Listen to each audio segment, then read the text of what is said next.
Aujourd'hui, nous allons vous parler des smart cities et plus précisément de la vie privée en leur sein. Donc, avec mon équipe qui est formée de Vita, Léa, Alissa, Sacha et moi-même, nous allons tout d'abord contextualiser notre sujet, puis nous présenterons notre problématique et notre bibliographie. Ensuite, nous verrons la revue de littérature et nous vous présenterons les recherches GAP. Ensuite, nous ferons un tableau de synthèse avec de nouveau la problématique détaillée. Nous présenterons notre modèle conceptuel ainsi que notre entretien. Nous ferons l'analyse des résultats et nous parlerons de notre modèle conceptuel adapté.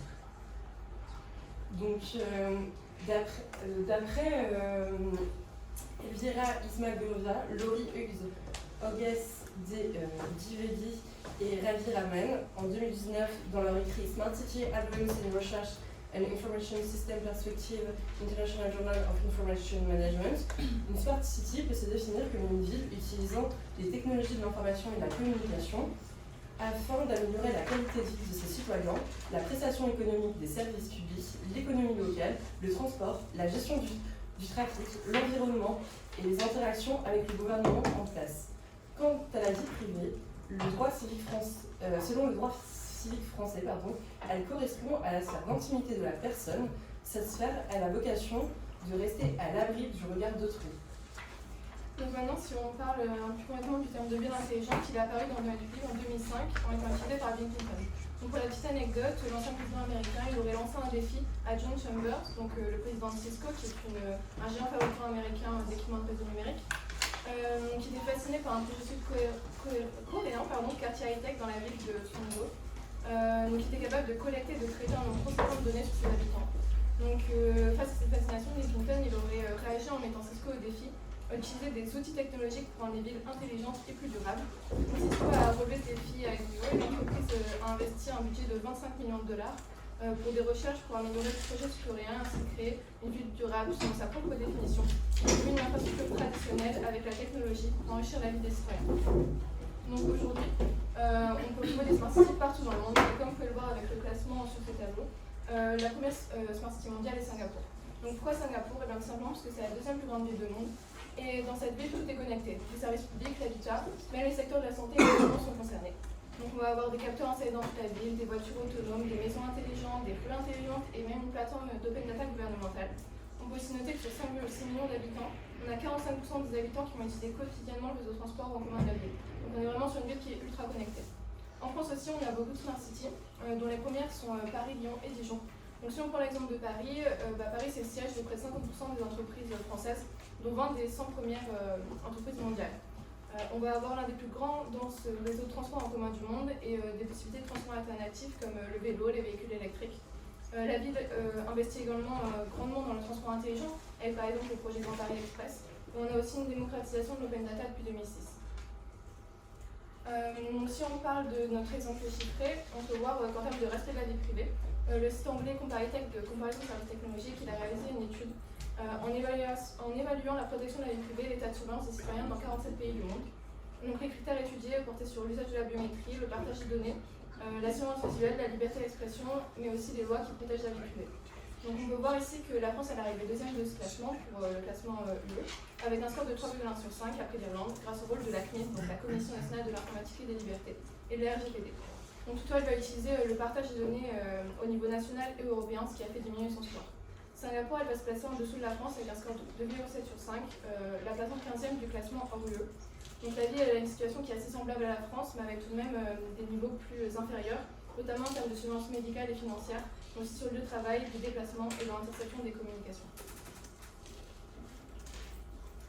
Donc, les articles que nous allons voir juste après nous ont permis de définir la problématique suivante. Donc, quels sont les facteurs permettant de réduire le risque perçu par l'usager de la smart city et de favoriser l'acceptation du lieu.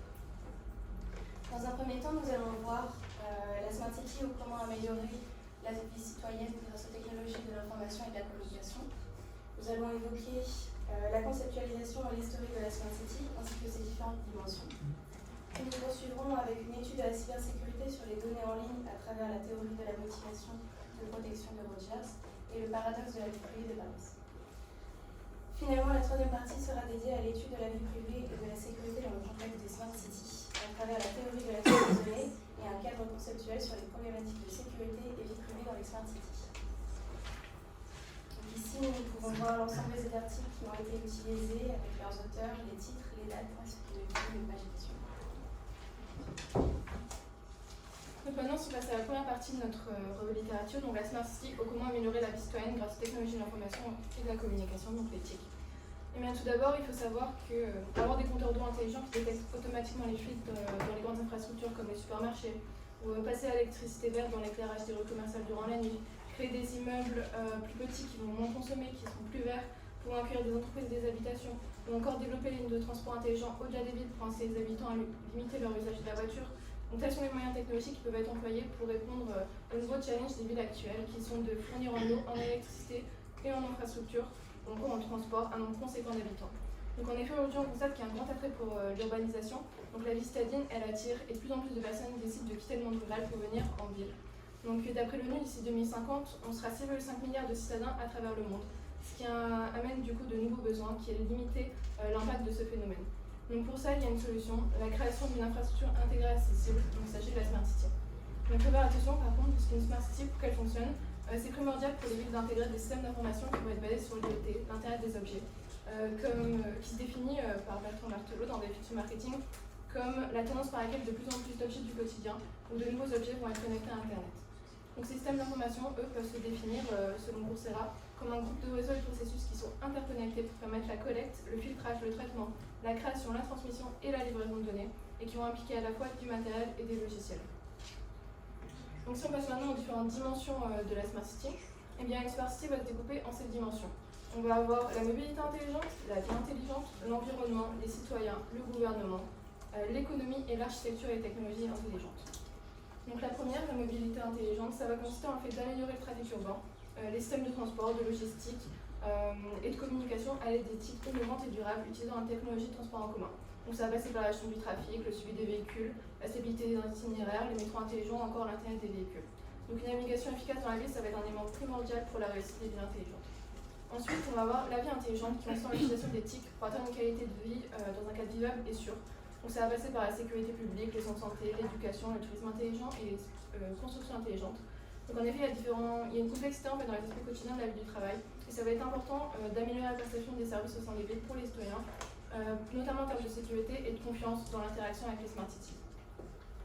Ensuite, pour l'environnement intelligent, ça va consister à prendre soin des ressources naturelles et de la culture planétaire à l'aide d'éthique. Donc ça va passer par le suivi des arbres de la ville, la pollution de l'air, la qualité de l'eau, l'assurance des émissions, la collecte et gestion des déchets. Les citoyens intelligents, ça va désigner le capital social et humain et le niveau de qualification des femmes et des hommes de différents milieux qui sont motivés pour apprendre et participer à la co-création de la vie publique. Donc ça va passer par l'adoption de la technologie, le respect de la vie privée et de la sécurité, l'engagement des citoyens, le crowdsourcing ou encore les interactions sociales. Donc cette dimension, elle va dépendre du niveau d'acceptation et d'adoption de ces services, qui va dépendre de la facilité d'utilisation perçue, de la valeur perçue et de l'efficacité perçue. C'est la théorie Rogers que Léa nous explicitera plus tard. Donc c'est important de montrer aux habitants les avantages de la technologie pour qu'ils l'adoptent. Ensuite, le gouvernement intelligent. Donc ça va consister en des politiques et des stratégies politiques qui permettent la coproduction de services publics étant donné la démocratie et la transparence. Donc ça va passer par les médias sociaux, les sites web, l'open data, la gouvernance intelligence, etc. Donc c'est une dimension qui est essentielle pour la Smart City, car si les citoyens n'ont pas confiance envers son gouvernement, la Smart City ne pourra pas fonctionner. Ensuite, on a l'économie intelligente, donc, qui va désigner l'utilisation d'éthique dans la processus de promotion et de production de l'entreprise, par exemple le commerce intelligent ou le e-commerce. Donc ça va permettre d'améliorer l'engagement avec les clients, les communications intelligentes ou encore l'attitude des consommateurs envers les produits et services liés intelligentes. Et finalement, on va avoir du coup les architectures et les technologies intelligentes. Donc là, ça va consister en des dispositifs sensoriels qui vont fonctionner par le biais d'infrastructures plus importantes, qui vont être axées sur le traitement, l'échange, le stockage et la sécurité des données. Donc c'est une dimension qui va faire partie intégrante au fonctionnement efficace des villes intelligentes et qui va nécessiter de bien gérer les complexités de l'intégration des technologies. Maintenant, parlons de l'étude de la cybersécurité sur les données en ligne. On va commencer par parler de la théorie de la motivation de protection de Rogers. Cette théorie, elle explique comment les individus sont motivés à répondre aux avertissements concernant des menaces ou des comportements dangereux. C'est l'une des théories les plus pertinentes pour expliquer l'intention d'un individu de s'engager dans des actions de protection, notamment en matière de cybersécurité. Par exemple, une personne protégerait ses données en ligne si elle était persuadée de contracter un virus pendant sa communication sur Internet. Donc là, on va parler de la vulnérabilité. Que ce virus serait fatal, donc lui ferait perdre toutes ses données. Là, on va parler de la sévérité. Et qu'un bon moyen de s'en prémunir consisterait à installer un logiciel antivirus. Donc là, on parle de l'efficacité des recommandations. La théorie de motivation de protection a été largement appliquée pour examiner comment les employés perçoivent les menaces de cybersécurité et développent des réponses d'adaptation à partir de diverses perspectives. Cette théorie, elle s'appuie sur plusieurs variables. Tout d'abord, l'évaluation des menaces, elle comprend la gravité perçue et la vulnérabilité perçue lorsque les employés sont confrontés aux cyberattaques. L'évaluation de la menace, elle va correspondre à comment les individus évaluent le niveau de danger posé par un cybercrime menaçant. Dans le domaine de la sécurité de l'information, il peut s'agir d'un piratage Internet du système de carte de crédit d'une banque. Ensuite, on va parler aussi d'évaluation de l'adaptation, qui comprend l'auto-efficacité et l'efficacité de la réponse. Ça fait référence à la façon dont les individus évaluent leur capacité à faire face et à éviter les pertes ou les dommages potentiels résultant d'une menace. Par exemple, dans le cadre où votre ordinateur serait infecté par un virus, il s'agirait de la confiance dans votre antivirus. Donc cette étude, elle se présente sous forme d'un questionnaire en ligne. L'audience est composée de 579 employés de diverses organisations aux États-Unis. Les répondants sont employés de diverses industries dont la taille des entreprises varie. Donc ces mesures vont permettre d'étudier efficacement le comportement de protection des individus par rapport aux cyberattaques. Pour cela, il y a des hypothèses qui ont été posées.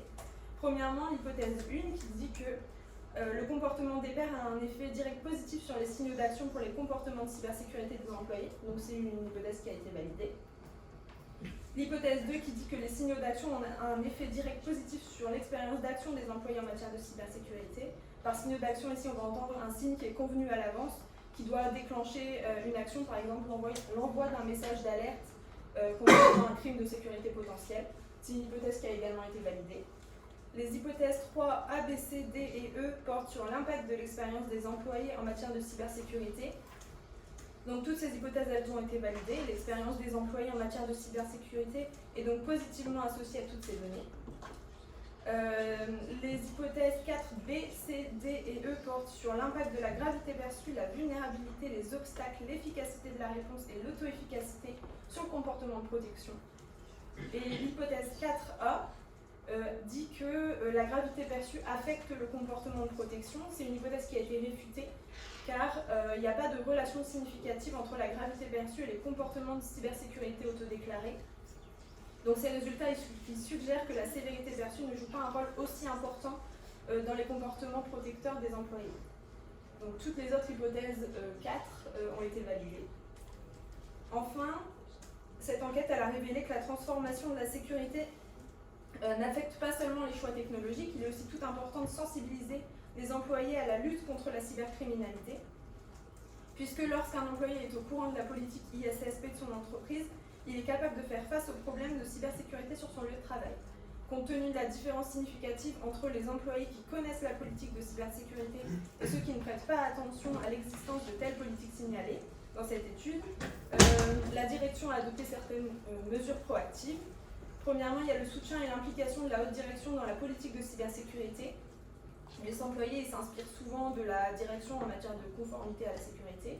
Ensuite, il y a l'organisation régulière d'ateliers et de formations internes de sensibilisation à la sécurité de l'information pour façonner positivement les attitudes de leurs employés concernant les problèmes de sécurité de l'information.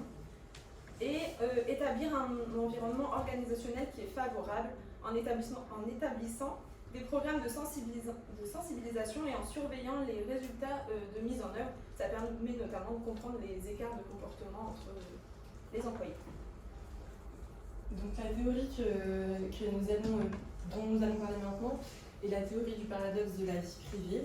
Donc selon Christine Martin, dans Breaking the Privacy Paradox, the Value of Privacy and Associated Duty of Films, il définit la théorie du paradoxe de la vie privée comme étant le décalage perçu entre les attentes déclarées des individus en matière de vie privée et le comportement des consommateurs lorsqu'ils se connectent. Donc les individus prétendent accorder de l'importance à la vie privée tout en divulguant des informations aux entreprises.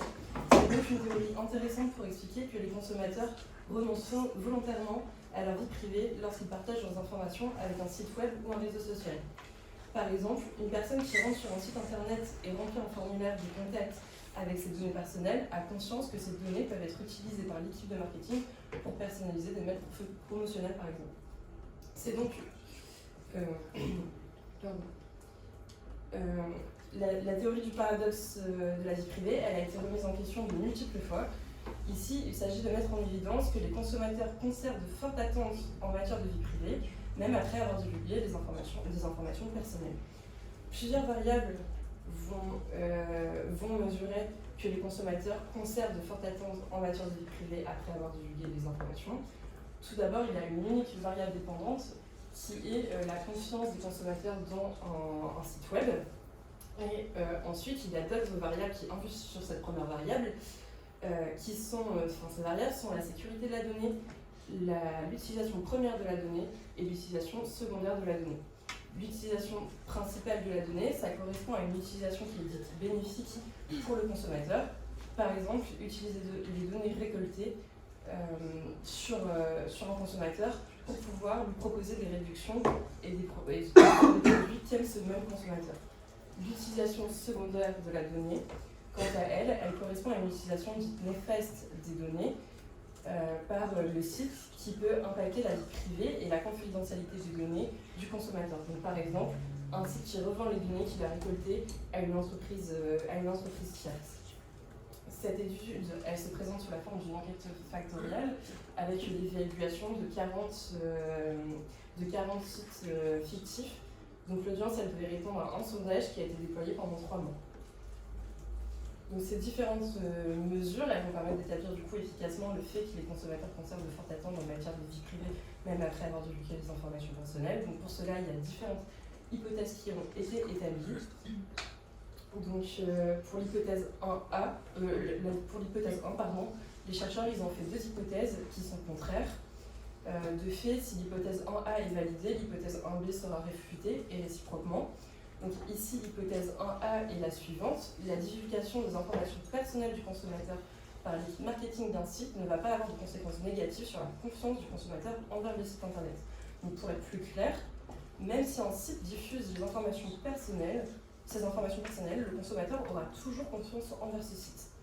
L'hypothèse 1B, quant à elle, indique l'inverse, c'est-à-dire que la divulgation des informations personnelles du consommateur en ligne par l'équipe marketing a des conséquences négatives sur la confiance envers le site.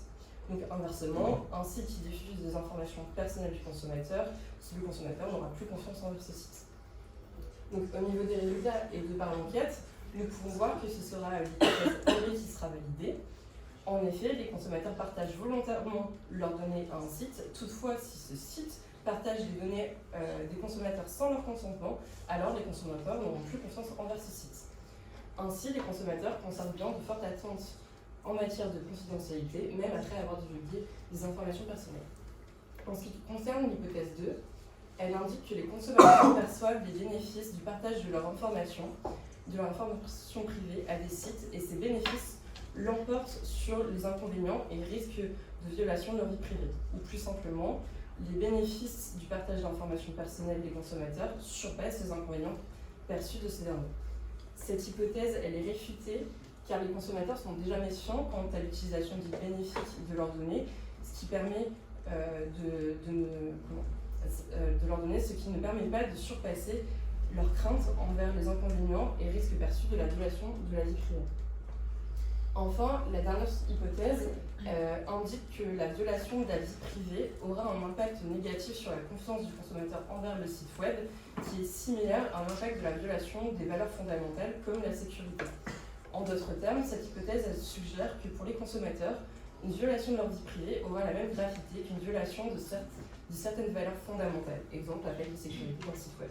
Cette hypothèse elle est réfutée. Les résultats de l'enquête montrent en effet qu'une faille de sécurité d'un site web aura un impact négatif beaucoup plus important que sur la confiance du consommateur qu'une violation de leur vie privée. Donc, la théorie évoquée dans mon article est la théorie de l'action raisonnée. Elle a été fondée par Fishman et Eisen en 1975. Cette théorie, elle définit les liens entre les croyances, les attitudes, les normes, les intentions et les comportements des individus. Selon ce modèle, le comportement d'une personne serait déterminé par son intention comportementale, à l'adopter. Cette intention peut être déterminée soit par l'attitude personnelle, soit par les normes subjectives. Pour l'attitude personnelle, il y a les croyances de la personne sur les conséquences et l'évaluation de ces conséquences. C'est-à-dire que les croyances d'un individu sont fondées sur le fait qu'adopter un comportement particulier va produire des résultats spécifiques, que ce soit positifs ou négatifs. Pour les normes subjectives, il y a les croyances normatives et la motivation à se conformer, c'est-à-dire l'importance que l'on accorde au regard des autres vis-à-vis de soi-même et le fait de se plier aux normes, donc à ce que l'on attend de nous. Passons maintenant aux variables de mon modèle conceptuel. L'étude qui a été menée dans l'article se présente sous la forme d'un questionnaire de 32 questions sur 6 concepts qui sont ici. Les entités de sensibilisation, la perception de l'utilité, la perception de la facilité d'utilisation, la sensibilisation au cybercrime, l'utilisation réelle de la technologie et la prévention des cybercrimes dans les smart cities indiennes. Ces concepts vont être réutilisés en tant que variables dans le modèle conceptuel qui est juste ici. Donc, les participants ciblés étaient des habitants de villes indiennes et avaient participé à des conférences, des workshops sur la cybersécurité et les smart cities, qu'ils avaient plus ou moins des connaissances sur le sujet. Donc, tout d'abord, au niveau des variables, nous avons les entités de sensibilisation et il y en a 5 juste ici. Donc, la première est Government Initiative. Pour cette entité, l'objectif principal est de construire un cyberespace robuste, efficace et sécurisé. Le gouvernement devra prendre des initiatives appropriées, comme organiser différents ateliers, conférences, programmes de recherche, afin d'améliorer la sensibilisation. Il pourra également promouvoir une campagne publicitaire à propos de séminaires ou différents programmes, comme le Programme national de sensibilisation à la sécurité et de l'information, qui était un programme visant à sensibiliser les populations indiennes sur la cybersécurité. La deuxième est social media. Donc, la sensibilisation des citoyens de Smart City peut être développée par les médias sociaux car ils permettent d'échanger et de diffuser des informations sur la menace de la cybercriminalité. Grâce aux interactions sur les plateformes de médias sociaux, les citoyens de Smart City disposent de renseignements plus précis, transparents et exhaustifs qui enrichiront leurs connaissances et leur permettront de faire face aux menaces cybernétiques. La troisième est word of mouth, donc l'échange de points de vue entre personnes par le biais de ce que l'on appelle le bouche à oreille. Cette entité va permettre de former une influence efficace et améliorer la sensibilisation des citoyens d'une Smart City au cybercrime. Le bouche à oreille s'intéresse aux interactions directes entre les citoyens. Si les citoyens de Smart City se parlent au sujet des dangers de la cybercriminalité, ces citoyens amélioreront forcément leur sensibilisation à la cybercriminalité. Ensuite, nous avons les organisations. Donc, le rôle des organisations opérant dans le domaine des Smart Cities est essentiel pour sensibiliser les citoyens à la prévention de la cybercriminalité dans les Smart Cities. Les organisations comme les banques, les bureaux de poste et d'autres institutions financières doivent être irréprochables afin de développer un sentiment de confiance auprès des citoyens de Smart City. Les organisations sont tenues d'assurer le contrôle de la sécurité. Nous pouvons prendre l'exemple du message des autorités bancaires mettant en garde contre la divulgation de renseignements bancaires à d'autres personnes, car cela pourrait être compromettant pour les intérêts d'une personne. La dernière entité de sensibilisation est le Legal Enforcement, donc l'application de la loi. En effet, dans de nombreux pays en développement, les autorités n'investissent pas suffisamment pour faire appliquer les lois contre la cybercriminalité. Il est donc important de lutter contre la cybercriminalité à travers l'application de la loi pour sensibiliser les citoyens dans leur utilisation de la technologie. Nous avons ensuite d'autres variables comme l'utilisation perçue, juste ici. C'est la perception des citoyens de Smart City face à la prévention des cybercrimes. Cette perception comprend de nombreux facteurs comme l'efficacité, la performance, la confiance ou encore la perception du risque et la productivité. Cela incite les citoyens dans l'utilisation de la technologie pour prévenir les cybercrimes dans les Smart Cities indiennes. Nous avons ensuite la facilité d'utilisation perçue. Les citoyens de Smart City indiennes pensent que certains efforts sont nécessaires pour apprendre à utiliser une technologie essentielle et ainsi prévenir la cybercrime dans les Smart Cities. Plusieurs facteurs sont pris en compte comme la simplicité, la compatibilité et l'auto-efficacité. Puis nous avons la sensibilisation au cybercrime, qui est associée aux connaissances et à l'intérêt des utilisateurs. La sensibilisation au cybercrime aide les utilisateurs à en savoir plus sur Internet et ses fonctionnalités, ce qui leur permettra d'améliorer leur sensibilisation envers la cybercriminalité et ses dangers. Nous avons également la variable de l'utilisation réelle de la technologie. Cette variable correspond tout simplement à l'utilisation réelle de la technologie par les utilisateurs et besoin auquel elle répond. Et finalement, la dernière variable de ce modèle conceptuel est la prévention des cybercrimes dans les Smart Cities indiennes. Donc, la prévention des cybercrimes dans les Smart Cities indiennes comprend les mécanismes nécessaires pour sensibiliser les citoyens et l'utilisation réelle de la technologie. Dans ce modèle conceptuel, il s'agit de la variable dépendante. Toutes les autres représentent les variables indépendantes. 10 hypothèses ont été formulées au total. Les 5 entités de sensibilisation vont avoir un impact sur la sensibilisation de la cybercriminalité. Donc, il s'agit là des hypothèses 1 à 5. Les hypothèses 6 et 7, donc l'utilité perçue et la facilité d'utilisation perçue, vont avoir un impact sur l'utilisation réelle de la technologie. L'hypothèse 8, donc c'est la sensibilisation de la cybercriminalité qui va avoir un impact sur l'utilisation réelle de la technologie. Et finalement, les hypothèses 9 et 10 représentent donc l'utilisation réelle de la technologie et la sensibilisation à la cybercriminalité qui vont avoir un impact sur la prévention des cybercrimes dans les smart cities d'Internet. Pour conclure, les hypothèses définies et également celles les hypothèses 1, 5 et 7 ont été rejetées car le p-value était supérieur à 5%. Donc pour conclure, les hypothèses définies et celles rejetées nous permettent de mieux comprendre le lien avec la théorie de l'action raisonnée. En effet, les variables qui vont permettre aux citoyens de Smart City de prévenir les cybercrimes vont être des variables liées à la sensibilisation du citoyen lui-même ou au point de vue extérieur, notamment au bouche à oreille ou au social media.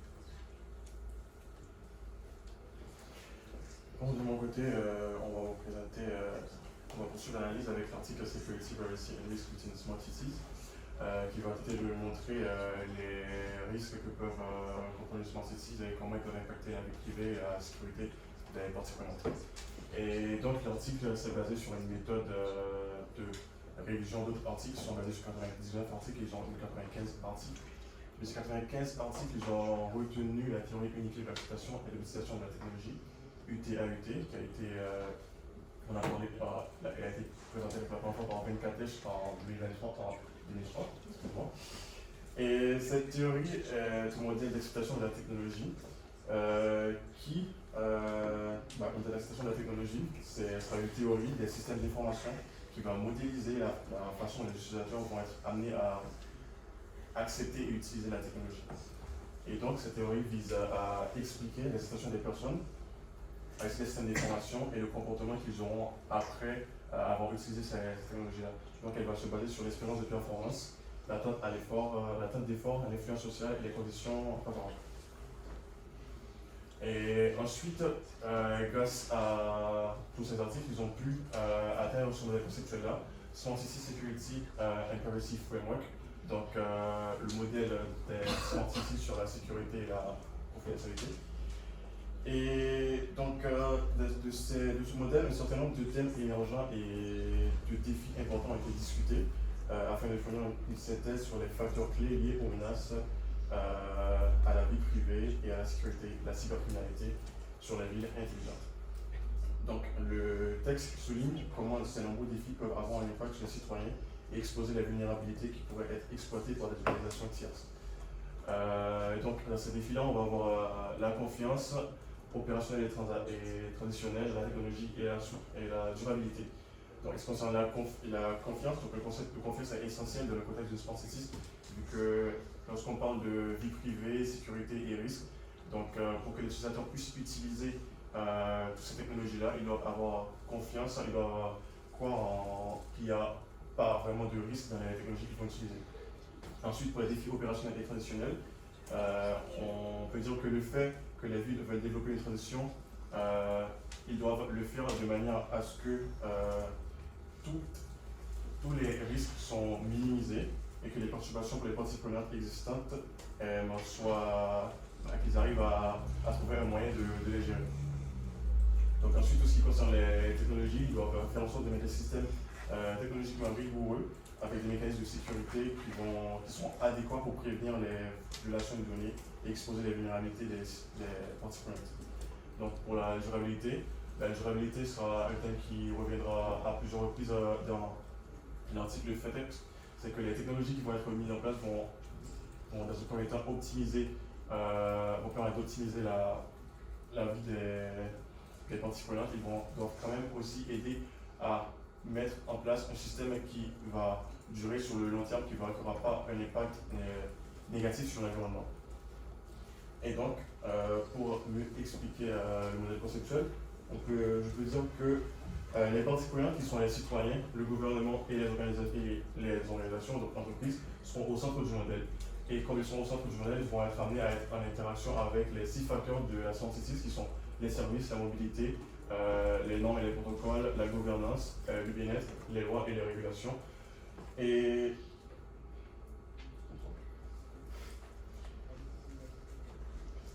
pour qu'ils soient en interaction avec ces facteurs-là, donc ces facteurs doivent déjà répondre aux questions de sécurité, confidentialité et de risque qui sont de ce côté-là. Ouais.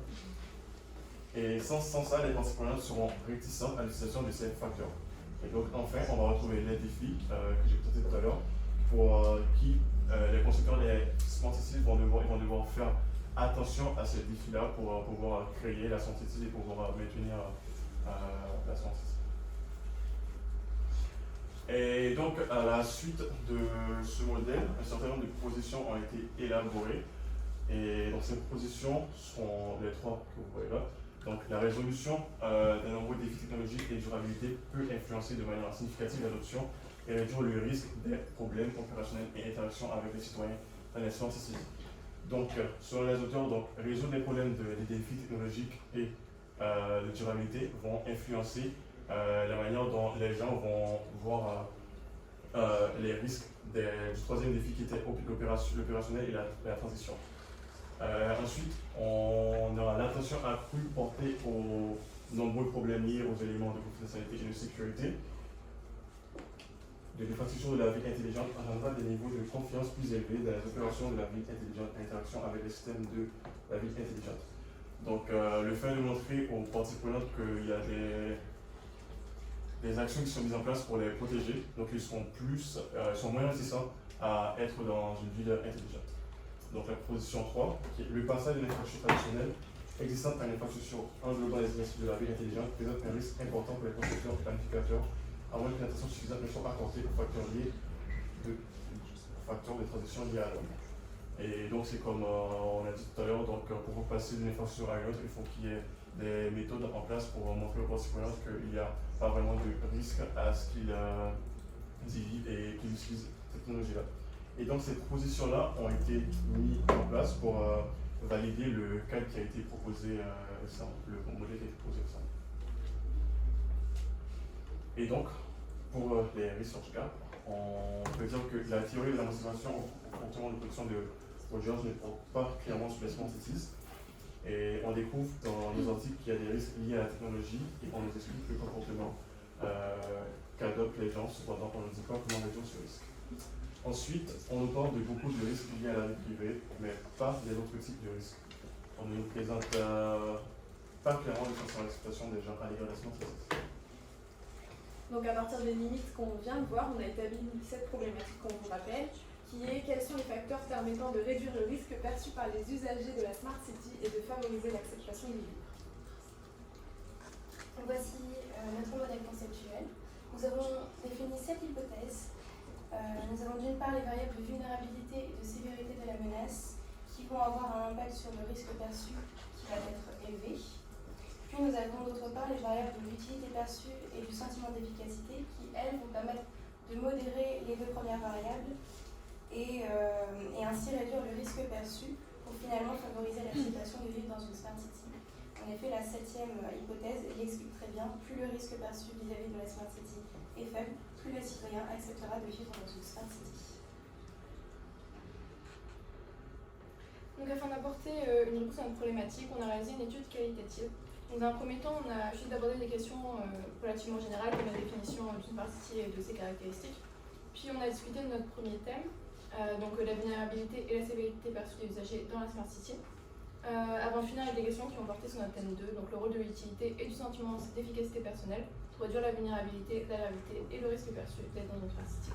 Donc si on passe à l'analyse de nos entretiens, on a rencontré 4 professionnels qui travaillent au cœur des Smart City. Donc Pascal Auguet, le leader Smart City de chez OnePoint, Fernanda Centeno, qui est une account manager Smart City chez Robo, Zachary Azouroual, le chef de projet data chez Intelitech, et enfin Aki Moural, le président de l'Open Data France. Donc vous le verrez lors de nos explications, mais on peut voir que nos entretiens ils ont été relativement représentatifs. Donc tous les professionnels ils ont fait des réponses qui étaient plutôt similaires, donc qui semblaient sur la même longueur d'onde. Donc premièrement, vous pouvez voir ici un tableau qui réunit tous nos concepts qui ont été évoqués. Donc on les a regroupés par thème. Donc on a premièrement la sécurité des données, avec tout ce qui va être les méthodes et systèmes mis en place pour sécuriser les données, comme les tests d'intrusion, le security by design ou la cybersécurité. De l'autre côté, on a aussi ce qui fait naître une crainte de la part des usagers, donc les risques, la cybercriminalité et le hacking. Après, on a l'exploitation des données avec la sévérité perçue du risque, le progrès social et environnemental que permet la Smart City et l'accompagnement des usagers au changement. Donc maintenant, passons réellement à l'analyse de ces concepts qu'on a classés du coup en sous-thèmes pour que ce soit plus compréhensible pour vous. Donc au niveau du thème important sur la vulnérabilité et la sévérité perçue par les usagers, on a premièrement la sécurité des données, est-elle sous contrôle ou hors contrôle. On remarque que la majorité des usagers, avec 15%, ont le sentiment que leurs données ne sont pas complètement en sécurité, notamment dans une ville connectée. Comme nous disait Hakim Oural, le risque zéro n'existe pas. En effet, les usagers perçoivent pas mal de risques qui pourraient nuire à cette sécurité, mais M. Hoguet nous rappelle qu'il existe tout un panel de solutions techniques de cybersécurité pour contrôler, vérifier les accès, interdire, surveiller et réagir en cas d'attaque. Ensuite, concernant l'exploitation des données, on a cet aspect négatif qui prime également avec 8%. Cependant, on observe un écart qui est quand même moins conséquent qu'avec la sécurité des données. Ce qui ressort, c'est l'impact que la Smart City pourra avoir sur les libertés personnelles et la vie privée. On nous a parlé notamment de l'existence d'un paradoxe. En effet, c'est assez paradoxal parce que quand vous allez vous connecter à Google, envoyer un mail ou alors poster une photo, donc qui est une donnée personnelle sur les réseaux sociaux, vous n'allez pas vous poser la question de savoir qu'est-ce que Google va faire de ce mail. Vous allez vous dire il va l'envoyer au destinataire. Ou alors qu'est-ce que Facebook et Instagram vont faire de ma photo. Vous allez juste vous dire il va la partager à mes amis. Alors que on sait très bien que ce que font les GAFAM de nos données. Et au contraire, quand vous allez vous balader dans une ville, vous allez voir des caméras et vous allez dire ah mince, je suis fliqué. Donc M. Oural, il nous expliquait aussi que c'est une fois en fait qu'on se sent vraiment menacé qu'on va prendre conscience du risque. Ce négatif, il va être nuancé par la conscience qu'en France, la question de la donnée, elle est régulée par la RGPD et le Data Act, donc qui est le règlement européen pour du coup la protection des données personnelles. Ensuite, on remarque facilement qu'il y a une conscience du risque, mais la sévérité de ce risque, elle est faible. On peut expliquer ça par la confiance. En effet, on remarque qu'en France, quoi qu'on en dise, les usagers ont plutôt confiance en l'acteur public, en l'État, parce que on va se dire si c'était vraiment dangereux, ça serait interdit, ça n'existerait pas. Et cette confiance, elle va faire baisser cette vulnérabilité, puisque si on a confiance dans un service qui est proposé et que ce service nous demande de fournir des données, même personnelles, on va lui fournir. Ensuite, on a le thème 2. Donc, qui porte sur le rôle de l'utilité du sentiment d'efficacité personnelle pour réduire la vulnérabilité, la gravité et le risque perçu. Alors le rôle de l'utilité, ici, ça va être surtout les bénéfices perçus par les usagers. Et honnêtement, une grande partie de tous nos entretiens ont porté en fait sur les avantages de la Smart City. On va donc parler du progrès social et environnemental. Les deux principaux avantages sont la simplification de la vie de l'usager dans un premier temps, tout en ayant aussi un impact très positif et durable sur l'environnement. Mais la Smart City, ça permet également l'hyperpersonnalisation, l'anticipation des besoins ou encore une interactivité entre la ville et les habitants. Aujourd'hui, si on regarde la pyramide de Maslow, on se rend compte que le besoin d'appartenance, il est primordial, et la technologie, le numérique, au vu de ses avantages, c'est quelque chose dont tout le monde veut profiter, quels qu'en soient les risques en quelque sorte. Enfin, au niveau du sentiment d'efficacité personnelle, la question ça va être, est-ce que moi en tant que personne, je me sens capable de vivre dans cette ville, de réagir en cas d'attaque? On va donc aborder le sous-thème de l'accompagnement au changement. Ici on est sur des résultats qui ne nous permettent pas d'avoir une réelle réponse avec 5 et 6%. Parce que d'un côté on a des gens comme les jeunes qui ne vont pas se poser de questions. On est sensibilisé depuis notre plus jeune âge à ne pas publier ou ne pas faire n'importe quoi. Donc forcément on va se sentir apte à vivre dans une ville connectée. Et on va du coup accepter tout simplement d'y vivre parce que c'est pratique pour nous. Et d'un autre côté, on a une population qui va être plus réticente au changement. On l'a vu notamment avec la crise sanitaire donc du Covid-19 où par exemple le pass sanitaire a posé énormément de questionnements. Donc suite à cette analyse, on a fait le choix de conserver notre premier modèle conceptuel qui nous semble tout à fait cohérent. Et afin de compléter ces recherches et notre analyse, on s'est dit que ce serait tout à fait intéressant d'interroger dans le futur, non pas des professionnels, mais des habitants de Smart City. Voilà, merci de nous avoir écoutés.